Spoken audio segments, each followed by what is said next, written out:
The Bible doesn't give us any direct verses about knowing if a man secretly likes a woman. However, the Bible also does say that we should assess people's behavior. And in the Proverbs particularly, there are many signs that were given that mean someone is joyful. So by applying these principles and signs about someone's joy to this idea of a man being happy with a woman, we can see at least 6 behaviors that will help a woman know that a man may secretly like her. Number 1, a change in his normal countenance may be a sign that he secretly likes her. The word countenance is a word that is talking about someone's facial expressions.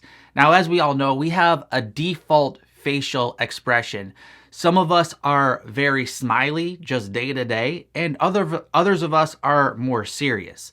However, when variables then come into our lives and make us feel a certain way on the inside, this then affects our countenance, our facial expressions.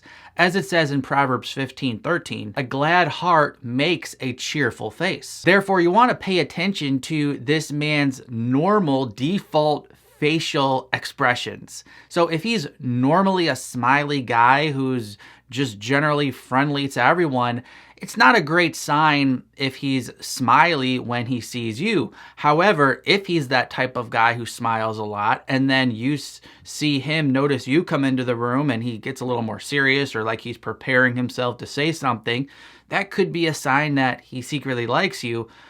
Likewise, if he's more serious and he's got a more stern face normally, but you make him smile, again, that's a good sign he may like you. Number 2, a happiness in mannerisms in his body when you respond positively to his subtle pursuits.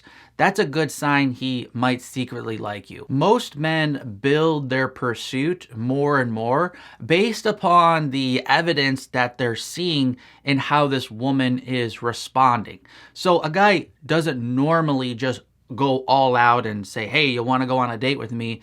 Normally, which I recommend a guy to do, is go slow and build as you see more positive evidence. So instead of asking you on a date, he's probably going to try to talk to you first. And if that conversation goes well, he's probably going to try to talk to you more. And if that goes well, then he might ask you on a date. And then if that date goes well, he might ask you to be in an official relationship with him. So along the way, he's going to be examining what type of messages you are sending him. Proverbs 15:30 states, light in a messenger's eyes brings joy to the heart, and good news gives health to the bones. When a man sees a woman respond positively to him, there will be an expression of joy reverberating through his bones, his body. Number 3, an expression of relief when he says something that you respond positively to. It can be a lot of pressure for a guy when he starts liking a woman because he knows he's the pursuer. Thus, he's the one who has to face rejection in a more direct way. Yes, women do have to face the fear of rejection as well, but a man, because he's the one who's supposed to be initiating more often, has to face that fear in a more direct, confrontational way. And so he's going to try to come up with a plan, think about what to say to you, and then before he says it, there's going to be a lot of anticipation and possibly some worry about how it's going to go. Proverbs 15:23 says, a person finds joy in giving an apt reply, and how good is a timely word. When he feels like he said the right thing to you because you respond positively to what he said, there's going to be almost a sigh of relief. You'll sense the pressure wash away as he realizes that what he said was received well by you. Number 4, a consistency towards you even when you're having a bad day. No one's perfect. We all have bad days. So maybe, for example, there's a guy at work that you have been connecting with, but one day you're feeling a little bit extra pressure because you have a deadline for a project that's fast approaching and you're the one who's leading this project. And, he's trying to talk to you and you're a little bit short with him so you can get to your your work. And then later on, you're worrying about it. Oh no, maybe I screwed that up.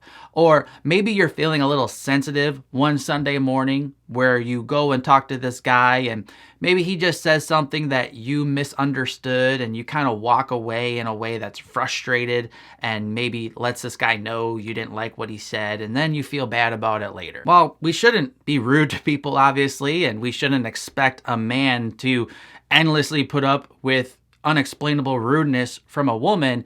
If a guy does secretly like you, he's not going to be so quick to run away with one little mistake if you're having a bad day. He's going to be eager to give you extra grace than he would towards a woman that he's not romantically interested in. As Proverbs 17:17 says of a true friend, a friend loves at all times. Number 5, if your treatment of him has an effect on his joy, whether for good or bad. If a man doesn't have secret feelings for you, your behavior towards him isn't going to affect him very much. On the other hand, if he does like you, he's going to be more sensitive to the way that you treat him. Proverbs 17:22, a joyful heart is good medicine, but a crushed spirit dries up the bones. In other words, when someone is joyful, you can literally see it in their body. They almost look healthier when they just feel good on the inside.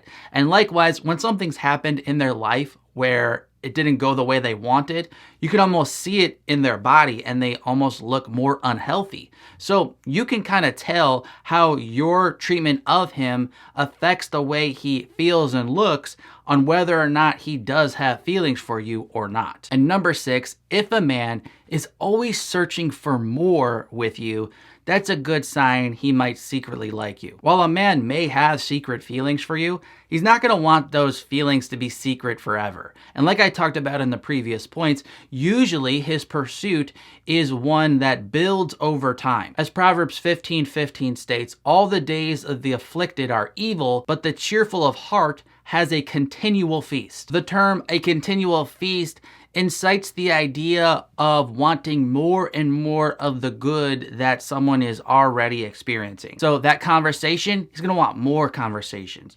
That time you had where you really enjoyed your time together doing some shared common hobby, he's going to want to do that again or invite you to experience a different hobby with him. And so you see this progression of wanting more and more with the woman that he has feelings for. Here's a related video called 5 Better Ways to Draw a Man to You Instead of Chasing Him. I'm Mark from ApplyGodsWord.com. I hope this was helpful content. Until next time, God bless.